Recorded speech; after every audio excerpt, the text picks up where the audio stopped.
Page kuna kitu 21. kimenijia akilini. Kuna grant ambayo imetolewa na jamaa fulani, lakini yenyewe ina facilitate taasisi ambazo zinasaidia watu wenye ulemavu.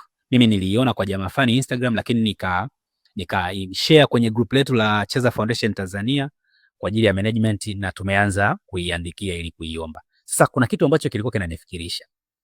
Wakati nataka kushare kwa baadhi ya watu, kuna kitu kilikuwa kinaniambia ukishare na Watanzania wengine wenye taasisi, si wanaweza wakaleta competition kwenye kuomba na Cheza Foundation Tanzania ikakosa. Lakini baadaye nikarealize hivi, nikishare na Watanzania wengine, let's say sisi Cheza Foundation Tanzania tukakosa hiyo grant, lakini kuna taasisi nyingine Tanzania ikapata hiyo grant, si bado pia nitakuwa nimewasaidia watu wenye ulemavu? Hicho ndio kitu ambacho nilitamani kushare na wewe, kwamba ukishare jambo lolote haumnyimi mtu wala haujinyimi wewe, unaongeza opportunity kwa watu wengine.